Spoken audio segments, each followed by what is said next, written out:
Hello and welcome to another Manga Spotlight. This is Mazinger Z versus Transformers, and it is a series written by a handful of mangakas. So there's 6 chapters, and each chapter has its own artist. But I will say that the style doesn't necessarily change all that much. If I didn't tell you that there was a different artist for each chapter, you probably wouldn't even realize that. But despite the fact that there's different artists for each chapter, there is one continuous story. So it's not like an anthology where each chapter has its own story. It's just one continuous story. Most of the story is done by Naoto Tsushima, who was well known for doing a lot of Transformers works. And yeah, I'm pretty sure a lot of people are familiar with Transformers. For anyone who's unfamiliar with Mazinger Z, Mazinger Z is a manga series created in 1972 by Go Nagai. And Go Nagai, if you don't know that name, you are really missing out. Dude's a freaking legend. He has created some of the most amazing series out there. Cutie Honey, which is the very first magical girl story ever. Violence Jax, which basically pioneered the post-apocalyptic wasteland world. For anyone who's like a big fan of Mad Max or Fist of the North Star, that look that you see in those franchises was basically done before by Go Nagai and Violence Jax. He's also created Devilman. Pretty sure most people are familiar with Devilman. And one of his other most popular works is Mazinger Z. And Mazinger Z is a series that pretty much helped create the mecha boom back in the 70s. And it has created a lot of the common tropes that we see in mecha series, like the Rocket Punch. The Rocket Punch was done by Mazinger Z.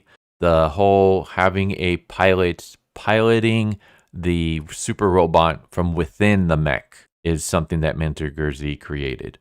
So before, whenever you had like giant robots or mechs, they either piloted themselves, or if they were piloted, they were like remote controlled from a distance. Mazinger Z is the very first series to ever have the pilot actually inside the robot in a cockpit.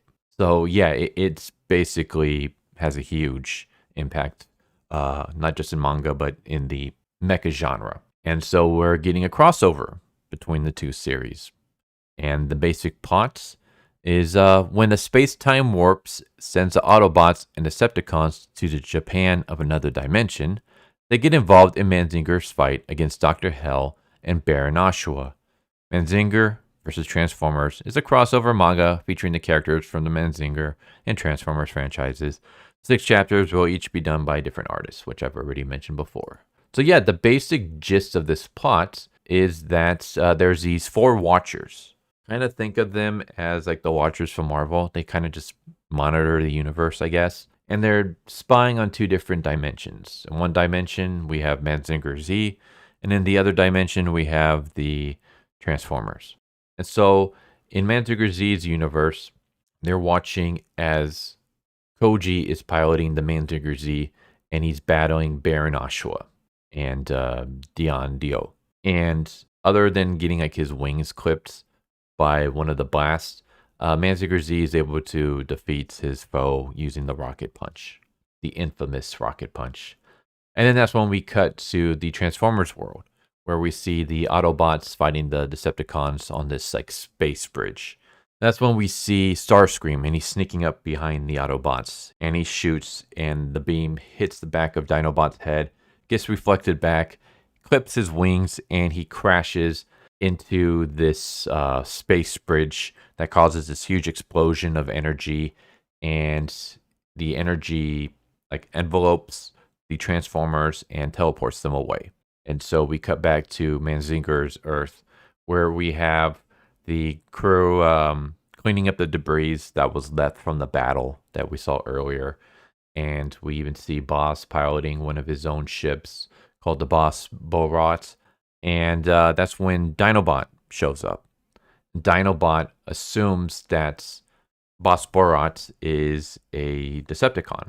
So he fights it for a while until he sees that there's a bunch of humans nearby and that the humans are on the side of the robot. And he realizes that, oh, well, if there's humans helping this robot, then there's no way it can be a Decepticon because Decepticons don't like humans.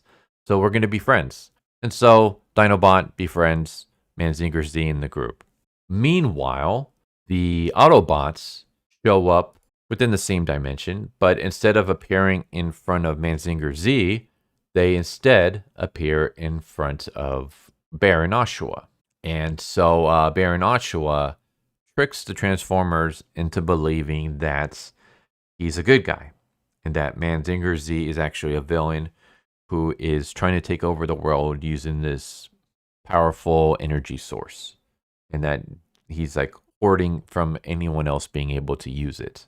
And it's kind of funny because we even have him talking to his boss, Dr. Hell, and he even says Dr. Hell. And then when you see Dr. Hell, like Dr. Hell looks villainous. And Dr. Hell himself has to point out that, in order to like free my beloved planets, I had to obtain a demon's power to fight for justice. So that's why I look like this. And Optimus Prime and the rest of the Autobots buy it. They're like, oh, this demonic looking dude named Dr. Hell and these other villainous henchmen, they seem to be okay. I think they're cool. So, yeah, they're able to easily trick the Autobots into helping. And so we get a moment where the Autobots, being led by Baron Ashura, show up in front of Mazinger Z's headquarters and attacks. And so we have a fight scene between Mazinger Z and the Autobots. And it eventually ends when Bumblebee gets grabbed by Mazinger Z. And Optimus is like, all right, everyone hold your fire. We don't want him to do anything to Bumblebee. If we shoot him, he might kill Bumblebee. So everyone holds their fire until Baron Ashura has one of his robots attack. And Optimus Prime is like, why are you doing that? Why are you attacking? I just said to hold your fire. And that's when Baron Ashura is like revealing that he's actually a villain and that Mazinger Z is the good guy.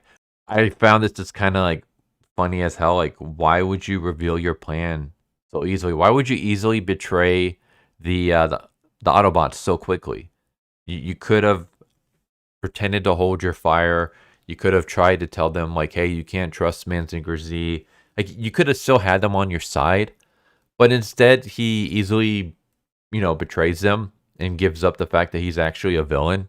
And so, the whole Mazinger Z versus Transformers, well, I guess it lasts for a while because the Decepticons are still involved. But Mazinger Z doesn't fight the Autobots for too long before they team up. Yeah, we basically get a moment where like the Autobots are teaming up with the Mazinger Z and Mazinger Z's crew when the Decepticons are like watching all this. And eventually Baron Ashura has to run away with his tail between his legs. And the Decepticons go and follow Baron Ashura and decide to make a pact with him. We'll help you take out the Autobots as well as Mazinger Z because we both have a common enemy.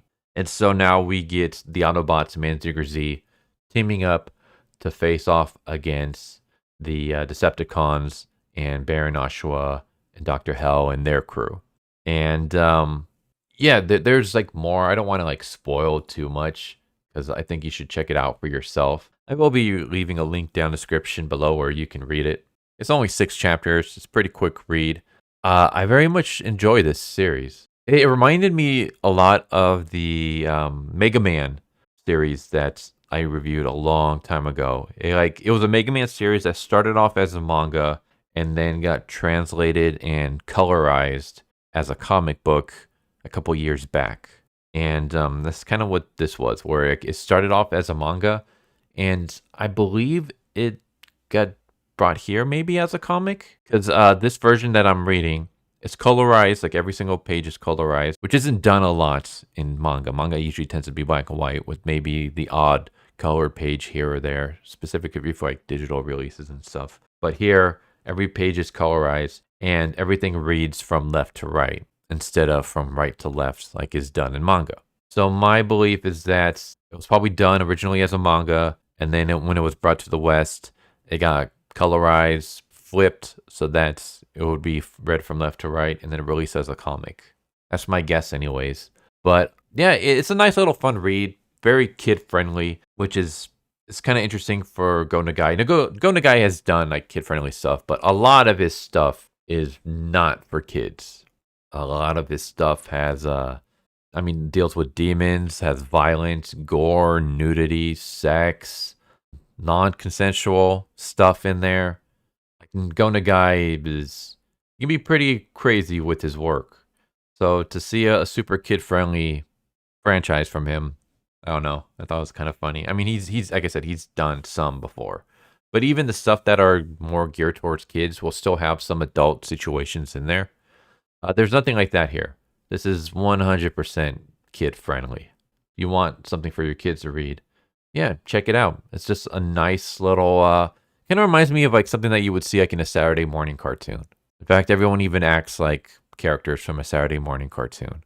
But that's basically the gist of this series. Mazinger Z versus Transformers. What if the Transformers were teleported to the Mazinger universe?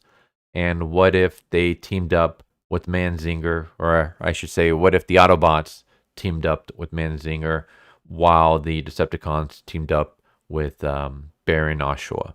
What would happen? Well, this is what would happen. It's a quick, short read, only 6 chapters. And even the chapters themselves are not super long. So, yeah, you can get through this very quickly. But I enjoyed it. I thought it was fun. So there you go. Hope you enjoyed.